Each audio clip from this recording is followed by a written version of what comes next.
Good evening, New Orleans, and welcome to Inside New Orleans Sports. I'm your host, Eric Asher. Over the next hour, we'll talk a little bit about the New Orleans Saints, the LSU Tigers, the Tulane Green Wave, and of course, we'll also touch on prep sports. We've got a great panel for you tonight, and also a great guest as well. Joining me on the program, I tell you what, I got to say, I love this guy. He does a great job in anything he's involved in when it comes to sports, and he always tells it like it is. Mike Detillier is with us from WWL 870. Mike, welcome. Thanks for being with us. Thank you for asking me. Really enjoy having you. Glenn Gilbert will join us from Gannett News in just a few minutes. And also, Tyrann Mathieu of the Arizona Cardinals will join us on the program tonight. But now let's get started, Mike. First of all, tell us everybody about what you got going on, what you're doing right now. I know you're extremely busy. Yeah, 13 different college football shows every week.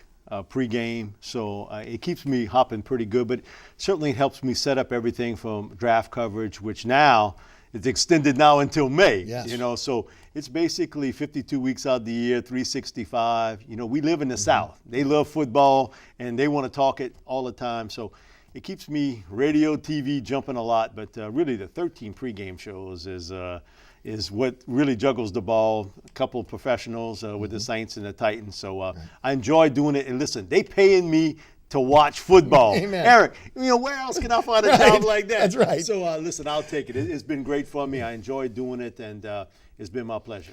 Well, Mike, I tell you what, when it comes to the Bible of draft books that are out there right now on the market, and you've made your mark, Mike Detillier's draft report is a must-get for anybody that enjoys the sport of football, wants to know a little about the history of a player from high school. I'm surprised you don't even talk about it when they're in Pee Wee League. You know much about them. Listen, I do a little bit of that too, but I try to catch them from high school all the way on. You do. And also doing a lot of prep stuff and watching it. And one thing, both my girls are married now, but that deal used to be, when is this recruiting stuff going to stop? Because the phone continuously rings from coaches that are trying to recruit in this area. And again, it just got kind of released this week, but for the 5th time in 7 years, Louisiana per capita puts more players in the National Football League than anybody else in America. Eric, that's unbelievable. This little drop of a dime state, but it is because who we are. I think we just love football. And yes, Texas puts out a lot of players. Florida puts out a lot in California, but we don't have the population. And you just think about what Katrina and Rita, Gustav, what they did from the I-10 down, had rearranged everything, and yet still, when you're talking about 404 kids last year signed football scholarships from this state, that is just unbelievable. That's amazing. Normally we start with Saints, we go to LSU, and we talk a little Tulane, but let's talk prep for a few minutes. And is this the best class that you've ever seen coming out? Yeah, I would say that's an affirmative on that. You got signature players across the board. If it was Robinson, now Leonard Fournette, Speedy Noel, Gerald Willis, you can kind of go down the line. All big-time players across the country. And amazing thing about it is the fact that you have – this seems to be kind of battleground, LSU, Alabama. If they don't go to LSU, they headed to Alabama. And I wonder over the next couple of weeks, as we're starting to finally get some of that leakage that we've heard for so many years, Mac Brown's in a lot of trouble at Texas. If any school can unleash, so to speak, Nick from Alabama, it's Texas. It's Taj Mahal. They have the money, have the facilities to do it. And all I got network? Yeah, on network. And I got to win 2 games a year. Oklahoma State, and I'm playing for the national championship. I don't have to run through the gauntlet, and he can say I won national championships at 3 different schools. Believe me, that's a story that has legs. And either he's going to get his money from Texas or he's going to get it from Alabama. I agree. But this prep recruiting class is just phenomenal across the board. And it's why LSU has stayed where it's at. And the other thing about it, Eric, is 10 straight years, LSU has put a defensive lineman in the National Football League draft. Isn't that amazing?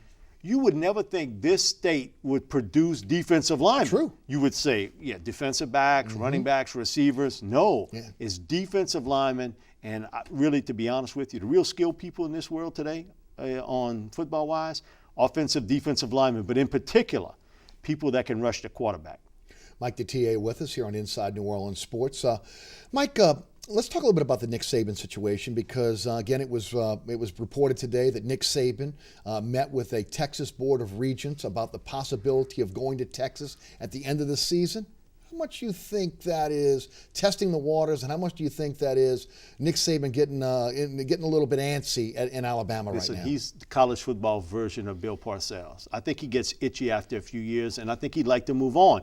He has said all the right things. Tuscaloosa is my home. I'll stay here forever. It kind of reminds me of Paul Dietzel. Right. I'll never leave LSU. And, he's gone. Right. And so he's done the exact same thing in Tuscaloosa.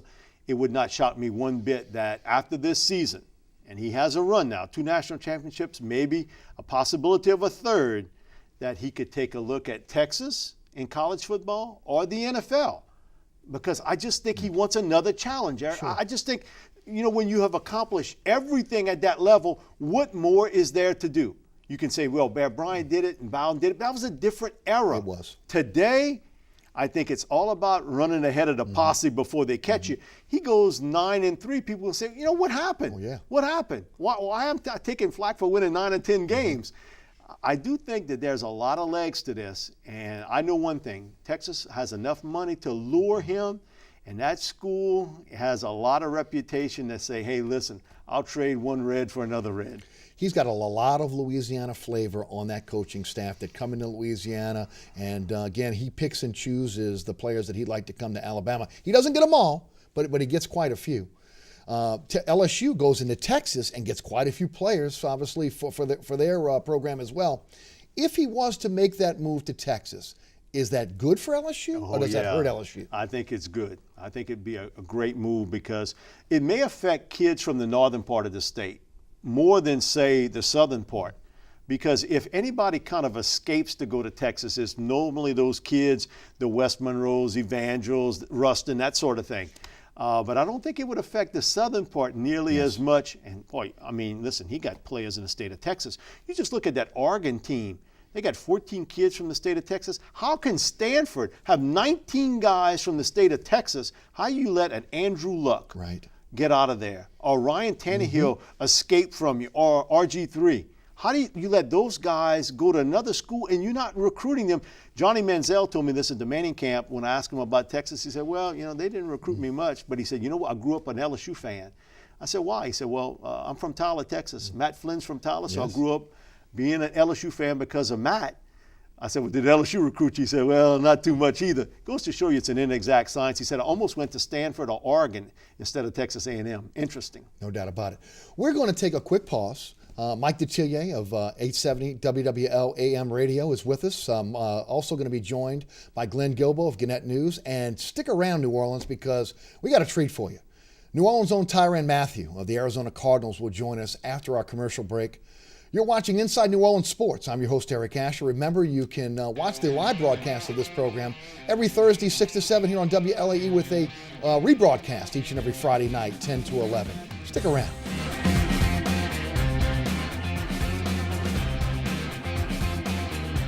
My name's Reggie.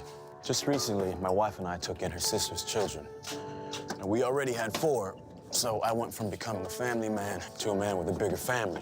Now, you can't eat love, so I don't know how I'm gonna feed them tonight. How was that, Rich? I think I look more like Denzel. That's cold, man. Play a role in ending hunger. Visit feedingamerica.org/hunger and find your local food bank. Packers. Viking. Packers. Viking. Viking. Red state, blue state, vegan. Carnivore. We come from different places. Uptown. Downtown. Optimist. We come to different conclusions. Half empty. Half full. But when we live united, we create real, lasting change in the building blocks of life. The education, income, and health of our communities, Live. our families, United. even the person next to us. Live united. Real change won't happen without you. So give, advocate, volunteer, live united. Sign up at liveunited.org. You're watching WLAE, New Orleans Public Television. Find us on Cox Channel 14, Charter Channel 11 and 711, AT&T Channel 32 and 1032, Dish TV, DirecTV, and over-the-air broadcast on Channel 32. Know what? What? Since I got adopted, I've learned a lot about these humans. I know. Check out these two. It's Flirt City over here. Yeah, I noticed that. It looks like my human is definitely into your human. Oh, look! I think she's getting his number. Nice. Your human's got some sweet moves. Takes after his dog. Oh, look, they're doing that thing where they put their arms around each other. She kicked up a leg. It's like in the movies. That's awesome. Looks like we're going to be hanging out a little bit more. Hi, we're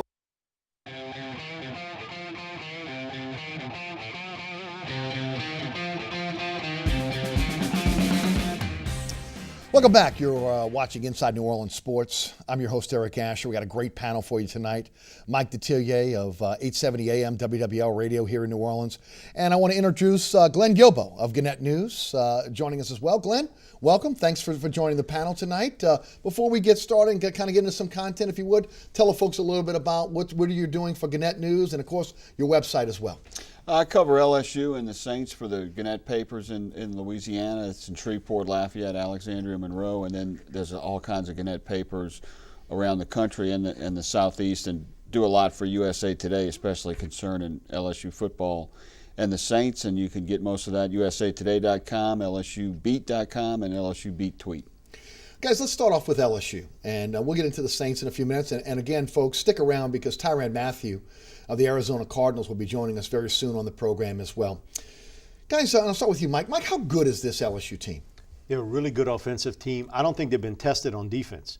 My big question marks for LSU defensively is what's going to happen when a team's going to come out and try to pound the football at you and off the edges where I think you're a little smaller.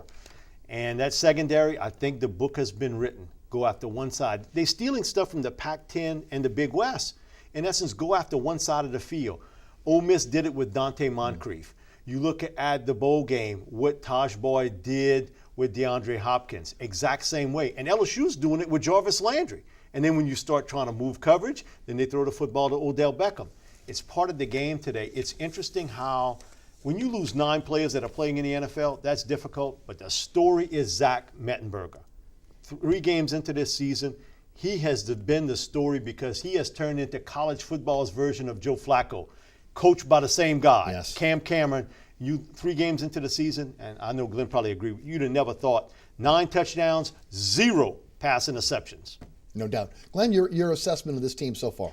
I thought Mettenberger would be better under Cameron, but I didn't think he'd put up the numbers. He has his passing efficiency is 205 right now. He's number 3 in the nation, number 1 in the SEC. It's 70 points better than he was last year, and 9 touchdowns in 3 games. That's a school record.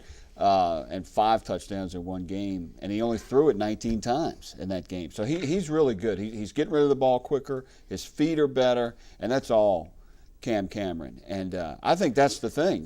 The offense is going to be better, so the defense doesn't have to be nearly as good as it was in 2011. If they can just be solid, I sound like I'm talking about the Saints now, but if they can just be solid, and I think they will be, because last year the defense was bad as it ended the season. I think they'll actually be better than that. I thought they underachieved last year on defense. The other thing, too, is phantom pressure. And I think with L. Collins being moved to the left side at tackle, I think you don't see him nearly as flustered. He's much more poised, more confident. Doesn't feel that almost phantom pressure that he felt a year ago coming from that left side. And they've turned into, instead of a right-handed running team, to a left-handed running team because of Collins and Vidal Alexander. We're going to get back to LSU in just a few minutes, but it is our pleasure to bring on Inside New Orleans Sports New Orleans' own Tyrann Mathieu, formerly of the LSU Tigers, now a member of the Arizona Cardinals. Tyrann, welcome. Thanks so much for being with us this evening. Hey, how are you guys doing, man? Thank you guys for having me. We're doing great. Eric Asher with you, along with Mike Detillier and Glenn Gilbo. And I guess the first question out the box is for you, Tyrann. The biggest adjustment for you when you talk about the pro game, let's talk about on the field first. What's been the biggest adjustment for you on the field? Well, for me, well, I know a lot of guys come from college and they go to the NFL and, they try to get adjusted to the speed of the game. I played in the SEC, which, the game was much faster, than any other college team, So, but for me, it was communication, getting the feel for my teammates, just learning how they play the game of football, just communicating with those guys, just being on the same page. Cause, like everybody knows, man, the NFL is a pass-happy league now. It's a vertical passing game, and if you don't communicate with your teammates, you definitely get beat. And put up have someone put up 40 points on you each game. So for me, it was all about communication. Tyron, I've been doing this 27 years. The only guy that I've seen more instinctive on the defensive side of the football coming out of this state was Ed Reed. And you number 2 on that list. But one of the things I think that sometimes defensive backs maybe aren't used to is week to week, you're facing a really good receiver. That's not necessarily the case at the college level, even in the SEC. That adjustment to every day in practice, you go up against Larry Fitzgerald and Michael Floyd. So that's really helped you in your adjustment also, hasn't it? Oh, definitely, man. I've probably faced, 1 to 2, big time receivers, my entire college career. So every game it's a new one, and with preparation is key, man. You have to take everything. You have to take everything into consideration, man. You have to go out there, with your tools, your notes, and just put it all in the line, man. Because every week, man, it's a big time receiver. They may not necessarily be a Calvin Johnson, or a Roddy White, but they are 11-year veterans, who know the game, who's been through a lot. So, you definitely have to prepare yourself in practice. I've been fortunate, because, I go up against Larry Fitzgerald every day, which he's definitely helped me out a lot, with my game and, also just breaking down, the top wide receivers game. Duran, I always thought they should have put you on offense a little bit when you were at LSU. And now I see they're putting your buddy Patrick on offense a little bit there with Arizona. How much has Patrick helped you come into the league and just get adjusted and so forth? And what would you think of maybe down the road playing a little bit of offense? Well, I think first off, man, Patrick has been, extremely, instrumental, in my development, into becoming a, professional athlete. And, my hat goes off to him. Like I always say, man, I'm forever grateful for him. With him being a best friend, but with him also being a teammate, and a mentor, I'm definitely fortunate, and I'm blessed. But as far as offense goes, man, I don't think I'm good at offense. I used to be, man, in punk ball. Man, I don't know. I saw him return punts. Hey, Tyron, I saw you return punts, and I know you can do it. Yeah, man. I know I can catch the ball, man, get up the field, but maybe it's a mindset. I'm just a regular defensive guy, who looks good with the ball in his hand. Tyron, a lot of draft gurus said that you were a tweener, that you weren't going to be fast enough to be able to take on the guys on the outside, that you may be a slot guy, you may be a safety guy. What do you say to those critics? After just a couple weeks in the NFL, you've made your mark. Where do you feel comfortable in that defensive backfield? Well, obviously the critics, they were dead wrong, obviously. But, hey, man, I always knew I can do it. Even back in college, man, I didn't have to cover the number 1 wide receiver. I was fortunate enough to have Patrick and Morris, but, when those opportunities presented themselves in college, I definitely rose up. I don't think I gave up, maybe 1 touchdown my entire college career. And so I take pride in being a great defensive back. I take pride in covering my man. I just definitely go out there, with a certain attitude and a certain mindset that, I'm going to make a play this game, and I'm going to impact this game. One of the things, Tyron, I know, and I've talked to smaller running backs, receivers, and what fuels them, I think, is what fuels you. Since you were younger, people say, you know what, Tyron, you're too small to play. You can't play major college football. You can't play in the NFL. But that fuels your fire. And I think that drives your competitiveness. And am I right or wrong about that that's what drives you to be the best you can, because you kind of hear that voice sometimes saying you can't do it, and you out there to show them you can. Definitely. Like I said, man, I'm extremely blessed, man, by God. I'm blessed with a certain and a tremendous skill set, but it's tough, man, because there's a lot of people who doubt you. There's a lot of people tell you can't do it. Most of those people are the ones closest to you.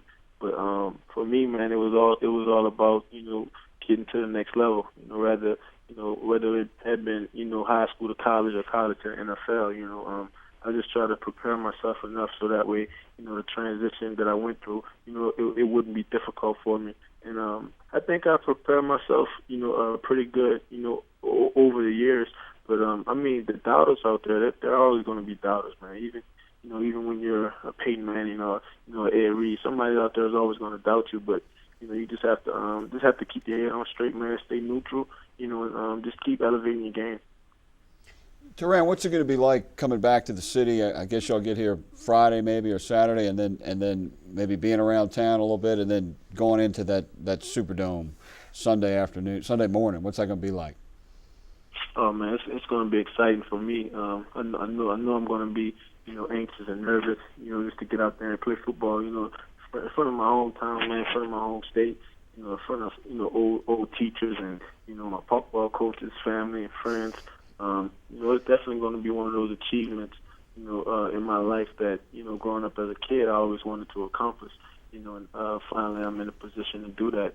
So, I just want to prepare myself well enough so, that I go out there and have a good game. Because, as everybody knows, Drew Brees, he can definitely pick a defense apart. So, I definitely want to go out there on my A game so I can help my team, win the game. Teran, what have you seen in film study this week, taking on your hometown team, the New Orleans Saints? Obviously, the Saints 2-0, playing pretty decent. Your thoughts on again facing that prolific Saints offense? The Saints offense, man, they're different from a lot of offense, in the NFL. What I mean by that is, they don't do much, but the things that they do it so good. They may run the same play. It's a different formation, but they're going to stick to, what works for them. The play action passes, the double moves on the outside, working Jimmy Graham and, Marcus coasting up the seams. They're going to stick to what they do, and they do it pretty well. So, like I said, you just have to prepare yourself well enough, just to go out there and just give yourself a chance to, to defend passes and, make plays because, Drew Brees is probably one of the more accurate passes, I've faced thus far. One of the things, Tyron, I think you're going to find out real quick. This state's behind you 100% as individual player, but the Who Dat Nation, they're going to be pulling for the Saints. They hope you do well, just not well enough to have the Cardinals win the game. Well, I understand that. And it's all good, man. No hard feelings. Teran, let me ask you, how have you stayed away from the issues that arose when you were at LSU that got you into trouble? How have you stayed away from that?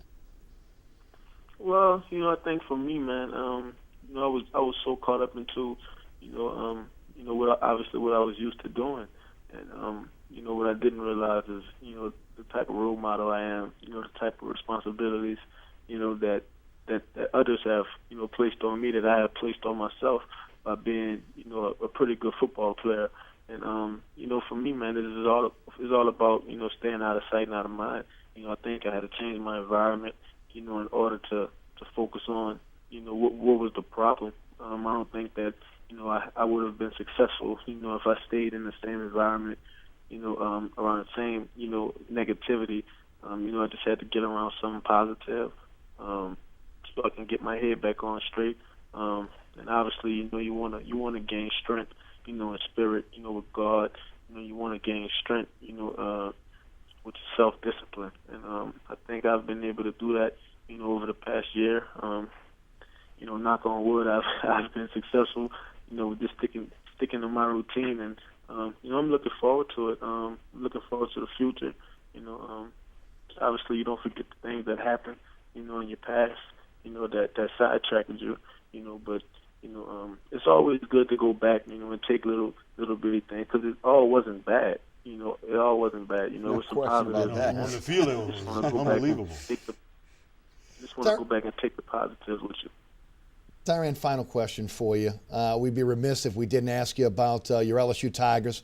What you think about the Tigers this season, and what your expectations are for your old school. Well, first off, I think the expectations are the same. We want to go out there and win a national championship. Secondly, I think Odell Beckham is, quickly making everybody forget about the honey badger. So he's having a great year, man. returning punts and being a key target on offense. Obviously I'm all about defense, and Eagle Ferguson and Anthony Johnson, Jalen Mills, all those guys, man. They definitely have a chance to follow in the footsteps of all the great defensive players that came through LSU. So I'm rooting for them. Tyrann, thank you so much for joining us tonight on Inside New Orleans Sports. We certainly appreciate it, and we wish you the best of luck with the Arizona Cardinals, maybe except for this weekend in the Dome. Just play well. Just don't win the game. The Desert Badger. The Desert Badger. Hey, that's pretty good. No doubt. Well, thank you guys, man. I appreciate you guys having me. Thanks again. That's Tyrann Mathieu, former St. Augustine High, former LSU Tiger, and now a member of the Arizona Cardinals. Wow, guys come a long way. There's no doubt about that. When you look at obviously his time at LSU, and there were a lot of doubters out there on whether he was going to be the playmaker that he was in college, in the pros, and guys, you've already seen it. I think it's the best fit for him, though, Glenn. I think going there where you're having some mentorship by a Patrick Peterson that can kind of take you under your wing, that's a good defensive team to begin with. But to have that guy with you to kind of just shape and keep you away from bad elements, I think it was the perfect fit for Tyrann. He might have went somewhere else and didn't have that. I remember Ladarius Webb telling me going to Baltimore, he got in trouble at Southern Miss. That's why he ended up at Nichols. He goes to Baltimore and he says, I'll never forget walking that locker room the first time. Ed Reed, Ray Lewis. And, he said it was a reality check. Those guys didn't talk to him about football, talk to him about life. Stay away from the people that are going to get you in trouble, that got you in trouble at Southern Miss. And I think the same sort of thing has happened to Matthew. Well, yeah, the difference between NFL and college is some of your teammates in the NFL are adults, Sure. In fact, most of them you would hope are adults, and maybe the age of your coach back in college maybe, or some of your assistant coaches. And Tyrann, I said that when he first got in trouble at LSU, he needed to leave the state. Right. And he goes to Arizona. That's a completely different environment, and he's got Patrick Peterson there, who never really got in any trouble at LSU, to be his role model, both as a person and as a player. I mean, they're the same type of player in a way. And he was kind of a mentor at LSU, Patrick Peterson. Sure, he was. Which again was a great transition for Tyrann when he got to Arizona. So look, I agree with you guys. Perfect fit for him, and again, they're utilizing him in the right way as well. He's a bit of a hybrid player. There's no doubt. You're moving him around almost like the queen piece in chess defensively to try to get him to rush the quarterback. Then you drop him back in coverage. Let him do what he feels more comfortable with. But literally, I think he's a guy right now. I know it's early, but is there a better defensive player as a rookie? He's already leading their team in tackles or close to it. He's got a forced fumble. I think he's going to be the best of the recent LSU DBs to go in the NFL, except for Peterson and Claiborne, maybe. But I think he'll have a better career than the others. The one thing he has not lost, guys, is he's a playmaker.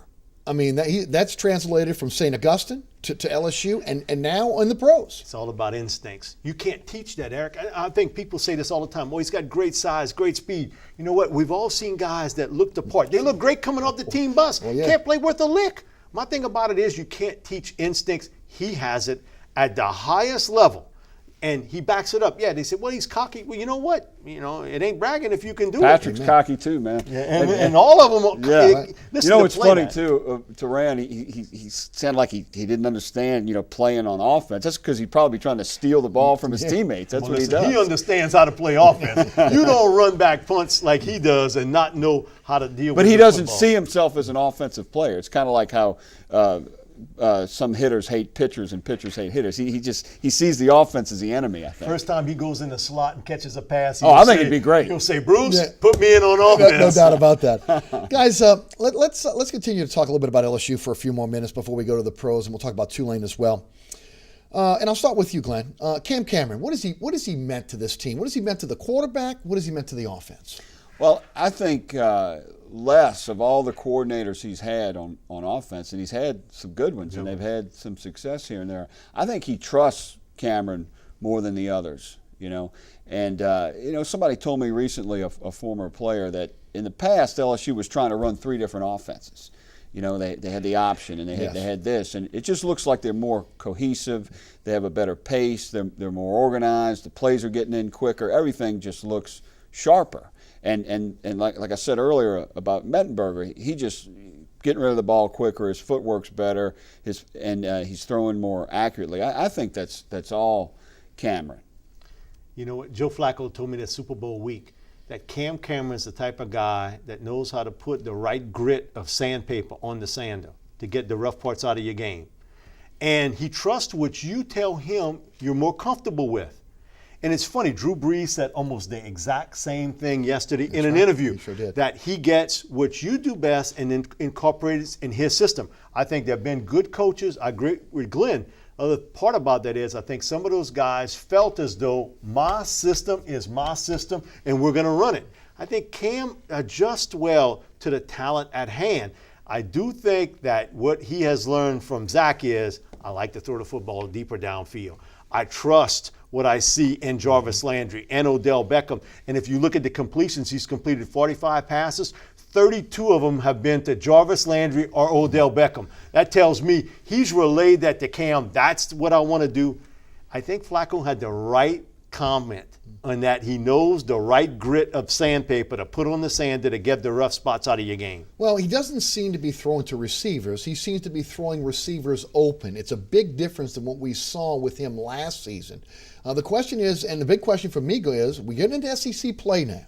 Will we see the same Zach Mettenberger when we see an SEC pass rush? Again, not a guy that's very mobile, not a guy that's going to beat anybody in the run. His footwork has improved remarkably just in one season. Mike, your thoughts? I mean, SEC pass rush, big difference in the first 3 games that they played. Yeah, there's no question about it. I think he'll be helped by a better offensive line this year than a year ago. I think Glenn could say. I mean, when you lose your starting left tackle, your right tackle leaves midway into the season, you lose Josh Williford. That was a lot of shuffling there, and I just go back to that almost phantom pressure that he felt. He feels more comfortable in the pocket today, and also, too, you got your stud running back in Jeremy Hill back. I think a better offensive line. I think he feels more comfortable, but I do think that you will see a little bit more of him going to the backs, tight ends, because in theory, you can double cover 2 receivers. And I think you're going to see that by some defenses try to take Landry and Beckham out, force you to throw the football to the tight end or to the backs. That'll be the big test. Yeah, last year, even when LSU was playing bad teams early on, he was getting sacked big time. And the offensive line was struggling. He's barely been touched so far this season, even though I know the competition hasn't been that good. But, you know, Hawkins at right tackle has been very good. They lost Josh Williford again, and it hasn't really affected him because they had so many people move up when he got hurt last year. So they got a very good line, and they got a little depth on the offensive line too. So I think he's going to be fine in the SEC play. I mean, last year he had his best game against Alabama. And that's saying something. That is. I will say this. While he gets the MVP early on, man, I can't say enough about Leal Collins at left tackle. Switching from guard to tackle, that isn't as easy as you might think. That guy is physically, he's the most gifted offensive lineman at LSU since Andrew Whitworth. And you can tell that, again, I think it filters down to Zach. I don't feel that pressure. I feel comfortable in the pocket. Leal Collins doesn't get a lot of ink, but that guy has played terrific this season. Glenn, any concerns with the defense?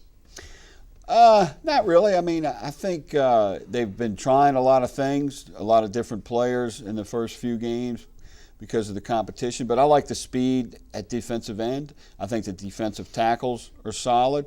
The linebackers are very good. They kind of got to decide who they're going to play. Yeah. But they got a lot of good options there.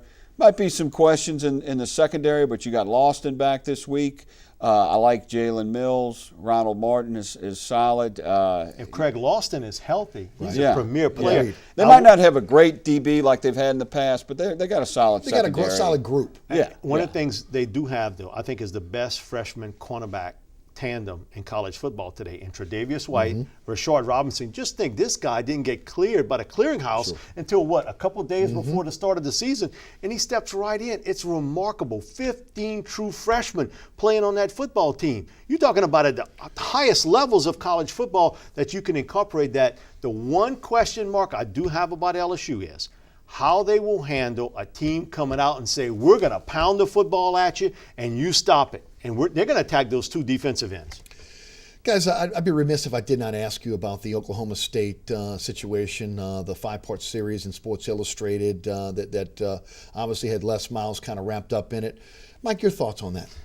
I think Des Bryant said it best. Man, if they wasn't paying me, something's wrong. He was the best football player of that Oklahoma State team. I think you could go to a lot of different colleges and hear incidents like that. You can't control boosters. You can't control a lot of different things that go on behind the scenes. Listen, guys, let's not be naive. Things do happen behind the scene. Players do get paid. There are things that happen there. It has become professional sports. And these type of events sporadically will happen. And let's not be honest with you, USC got put on probation. Had Reggie Bush paid off the guy that he got the money from, you'd have never heard about it. You'd have never known about it. And what is happening to the NCAA on Miami or Florida? How long has it been, Glenn? A couple of years, and they've done them absolutely nothing. And they had a booster actually say, yeah, I'm the guy who did That's it.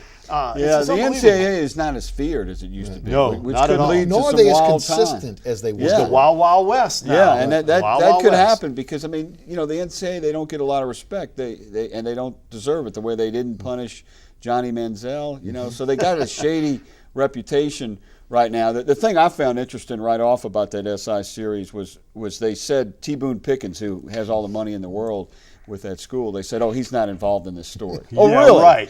Yeah, right. How can that be? I mean, and who could sue the magazine more than anyone else? And who could put that magazine out of business Exactly. tomorrow if he wanted to? Eric, I just think it has become now professional sports college-wise, if it's basketball, football, where big money is concerned, I think you're going to see more and more of this. And I do agree. I think it has become the Wild Wild West. And when Johnny Manziel, who's the cover boy for all this, you knew they weren't going to punish him. They had all the goods on him that he signed that for cash. Come on. Let's not be reminiscent about the fact that this is basically being covered up, and they put him on a plane to go ask boosters for money 5 or 6 times. I mean, that's not prostituting the kid. Come on. You know it is. You know it is. Bottom There's line. no doubt about it. You're watching Inside New Orleans Sports. I'm your host, Eric Asher. We have a fantastic panel for you this afternoon.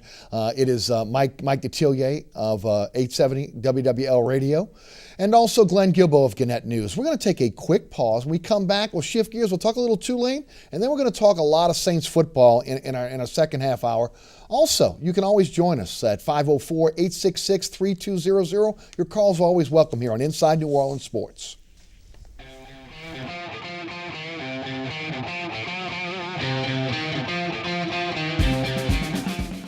Hi, we're Ola High, and you're watching WLAE TV.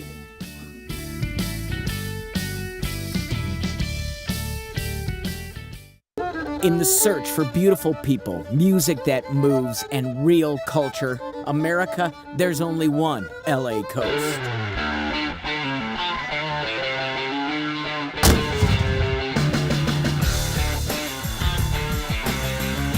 Go Coast, Louisiana delivers the treasures of the Gulf fresh to you.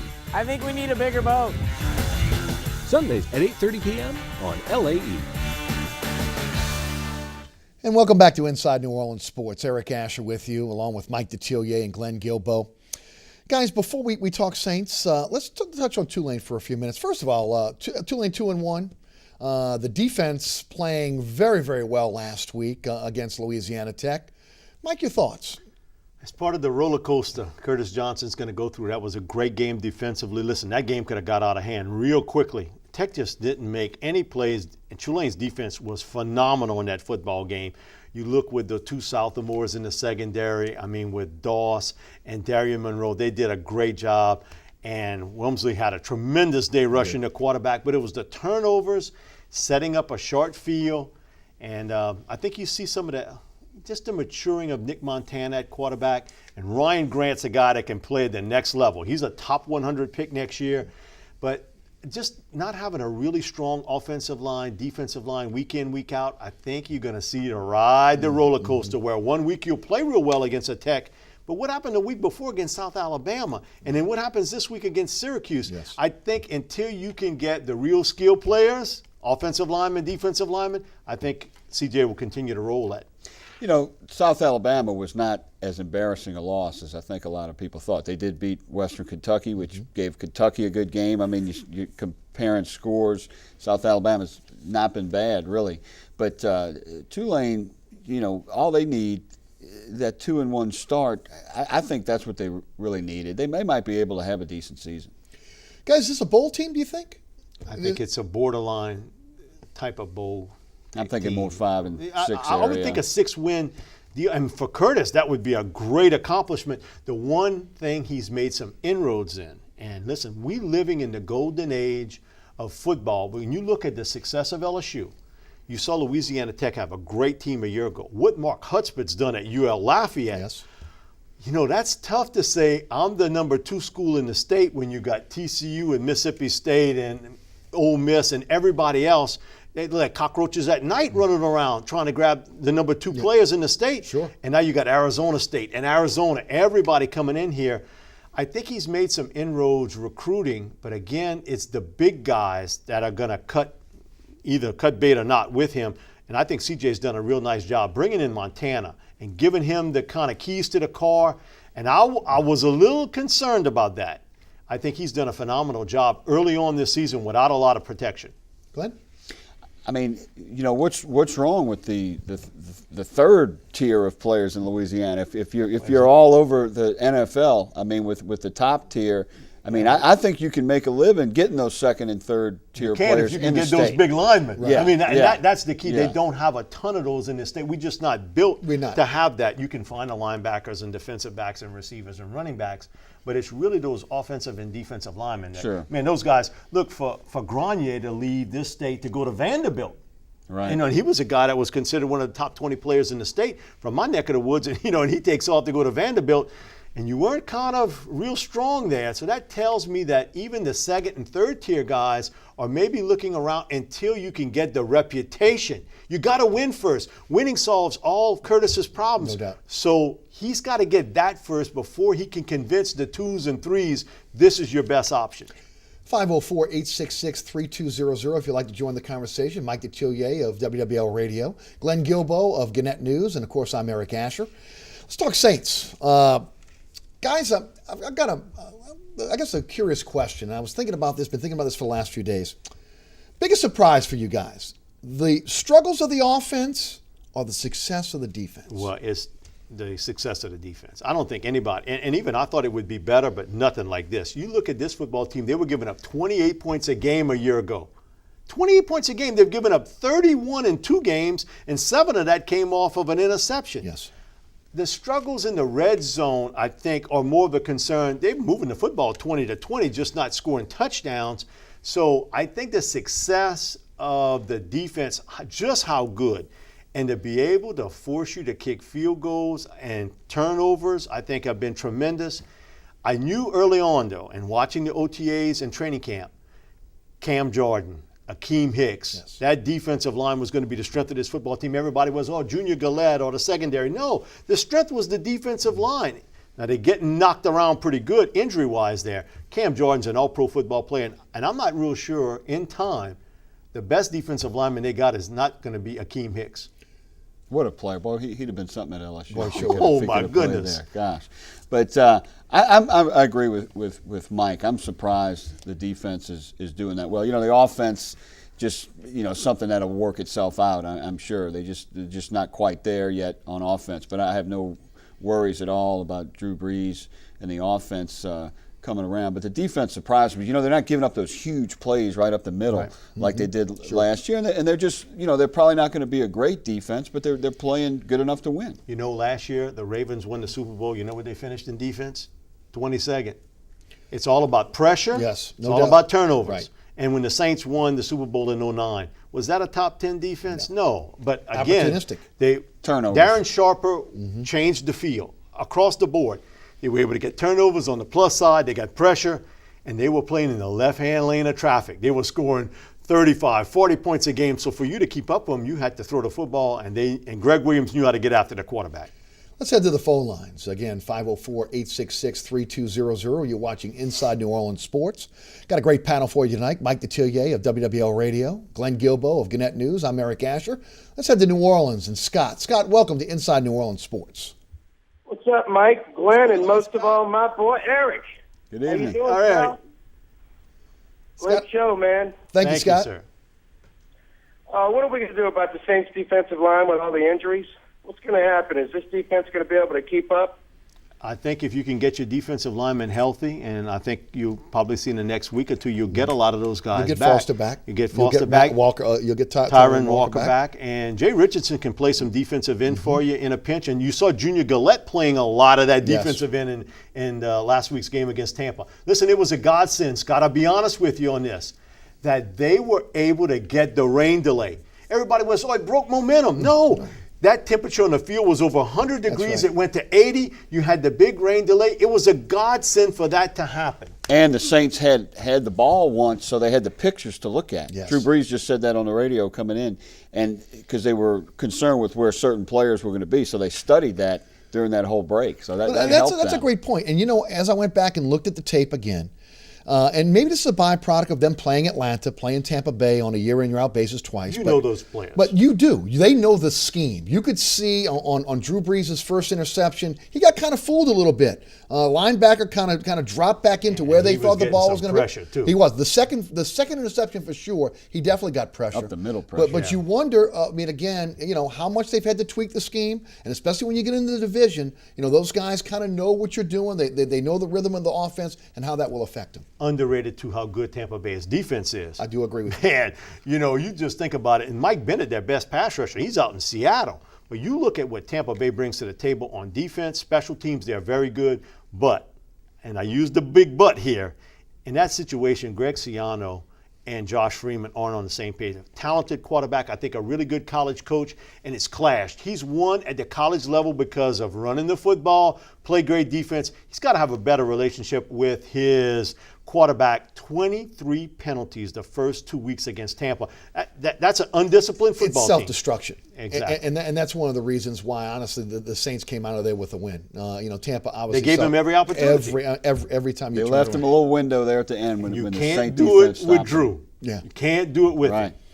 Let's head back to the phone lines. Brother joins us in Metairie. Brother, welcome. You're on Inside New Orleans Sports.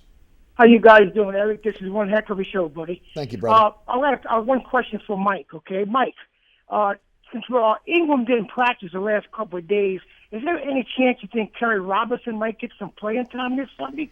I want to hang up and listen, and this is a great show. You all have a great day. Thank you, brother. Listen, their best running back is Pierre Thomas. Bottom line. Agreed. I mean, they've given Mark every opportunity, and that 4th and half yard, as a running back, you got to make that play. You got to your own fall blocker. forward. Yeah, exactly.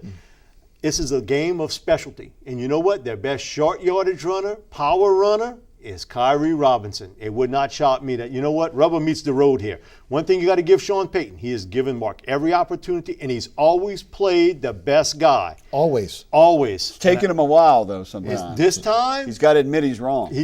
But on this, I think you got to go another direction. And yet, you know what? Maybe Mark doesn't fit here well. But Kyrie, and I look at him, he's looking like every time he carries the football, his deal is my career is on the line. You don't see that with Mark, and he doesn't break tackles. Well, and look, guys, I mean, watching Mark Ingram for the last couple of years as we have, not fast enough to get to the edge. And he's not powerful enough to break a tackle. And he's not.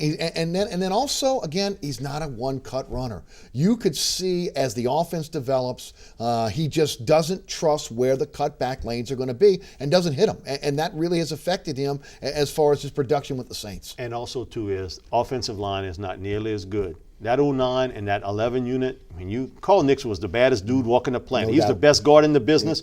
Ben Grubbs made the Pro Bowl. Carl Nix is a Pro Bowl performer every year.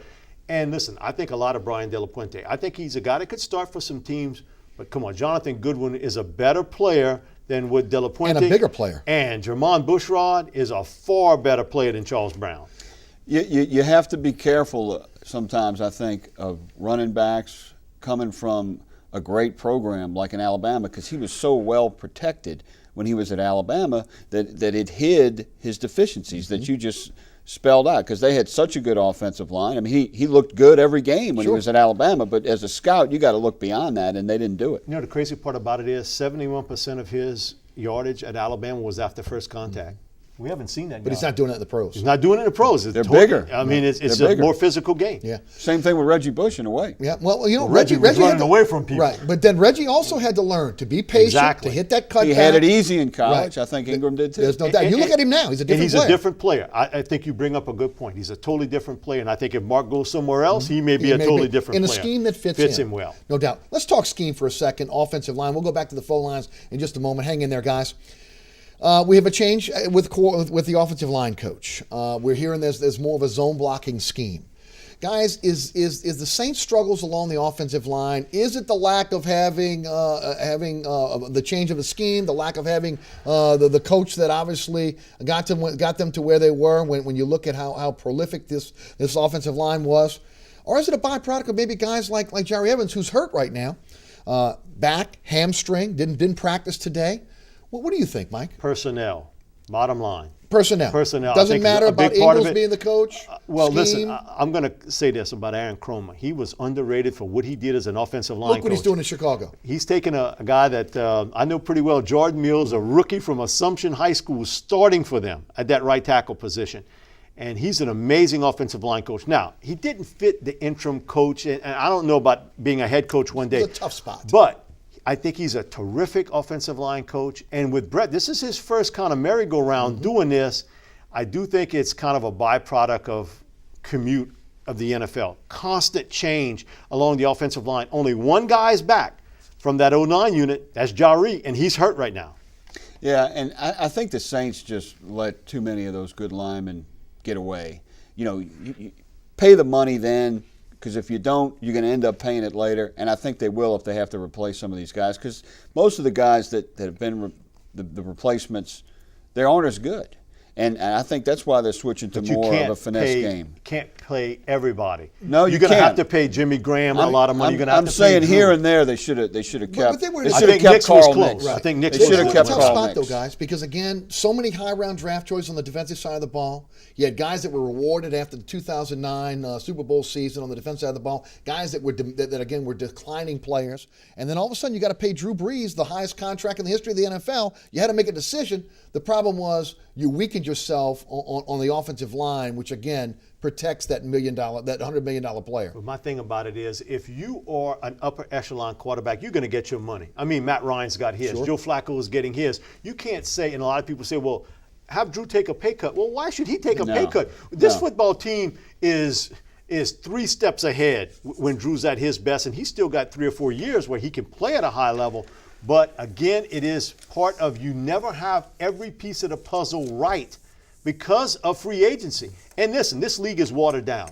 It is a watered down league, and you're going to have deficiencies somewhere. And for the Saints right now, it's along the offensive line. The second most important part of a team like the Saints is the offensive line, just to where they are. And I think that's more important than any other area of a football team. You got to keep some of those guys together, and I think they messed up. I think Nick's was the big loss. I think we both agree It's there. proven that out, even though he's been injured for Tampa. It has proven out Grubbs is not Carl Nicks. No, he's nothing. He's not close. No. And listen, I know one thing. Talking to Carl, had that offer that came in late come in earlier, I think he's a Saint today. Tell you what, I bet you the hindsight being 2020, they'd have loved to have had that. I think so. Head back to the phone lines. Chris is in Gentilly. Chris, welcome. You're on Inside New Orleans Sports. Yeah. Hey, Chris. I want to know why y'all got to let PT. Y'all got to let him loose.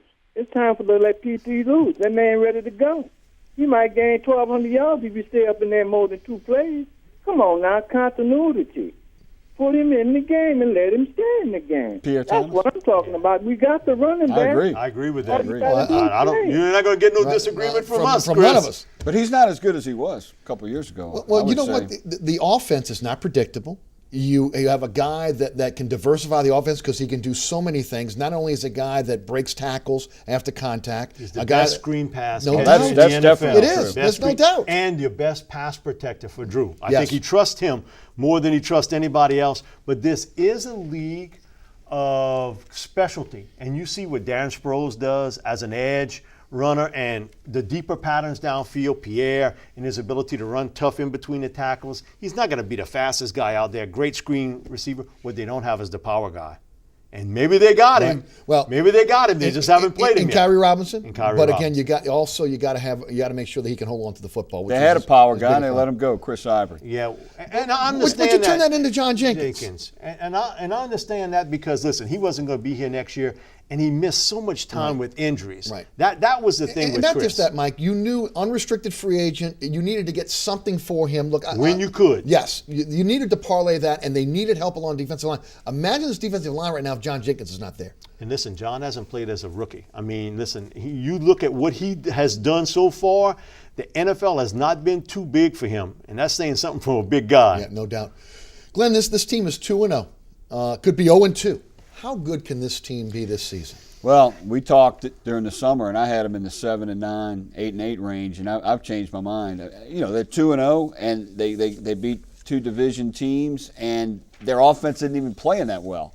So when the offense comes around, I think they're looking like they could be a playoff team now. I'm changing my prediction to 9-7, 10-6. I knew he'd something come like around. that. Well, I tell you, but I mean, I have to admit I'm wrong. I got people sending me hate mail, having him on the radio show because he's anti-Saints. He's come around. Yeah, he's come around. Listen, I thought before the season this team would be a 10-6 team. I think they'll finish in that 10-6, 11-5 range. The one thing that jumps out at me though is how good Sean Payton gets his teams to play on the road. They're 31-18, which is over 63% winning percentage, and he's 33-16 at home. Find me another coach other than Belichick that can match that. They're winning those games on the road. That's a focus situation, making sure that your team is right and taking the elements out. That, to me, Eric, is what he brings to the table that no other coach that has ever been in that room has ever been able to do. He's got a great eye for personnel. Agreed. But winning on the road, I remember Hank Stram used to tell me all the time, Baya, if you can win 60% of your games in the NFL, you playing in the championship game. He's winning 63% on the road. That is what really jumps out at me. Less than a minute left, guys. Saints win on Sunday against the Cardinals? Oh, I think so. I think it'll be a good game, but I think they'll pull it out. Close. Listen, this Cardinal team is for real. They're a lot better when Darryl Washington's going to be back in a week from now, too. But I think the Saints win in a very, very close game. As far as going forward, do you see as they kind of go into this season? Do you see this offense kind of coming around, getting back to the prolific offense that we once saw? I want to see better kind of elements in the red zone. Mm-hmm. I think they're moving the football up and down the field, but it's the red zone offense. And this team was a top 5 red zone offense 4 out of the last 5 years. So it's not that everything has changed. I think there are some kinks there to be made out. It's just the right pieces, especially rushing the ball. Glenn? Yeah, they need to do something about a power running back every now and then when they need one. That's going to hurt them if they don't start using them. Yep. But I see them, a playoff team. Well, that's it for tonight, guys. I want to tell you, first of all, thanks so much for being with us. It was absolutely my pleasure to have you guys, and as always, I thank you so much for your time. Thank you, Eric. Appreciate it. We want, again, folks, want to remind everybody there's a rebroadcast of this program, Inside New Orleans Sports, each and every Friday night at 10 o'clock here on WLAE TV. Also, you can always catch me on the radio, WGSO 990 AM, 11 a.m. until 1 p.m. weekdays. You can also listen live at ericasher.com. You can also watch this program, if you missed this program, at ericasher.com as well. Want a special thanks to our guests, Mike Detillier and Glenn Guilbeau. But also want to thank the production staff here at WLAE TV, as well as Ron Yeager, Jim Dotson, and producer William Hill. Also want to thank Donovan for making sure that we got Tyrann Mathieu today. Donovan Joseph, great job on that as well. Make sure that you tune in next week right here on WLAE TV, 6 o'clock on Thursday with a rebroadcast on Friday at 10. My name is Eric Asher. Have a wonderful evening. Good night.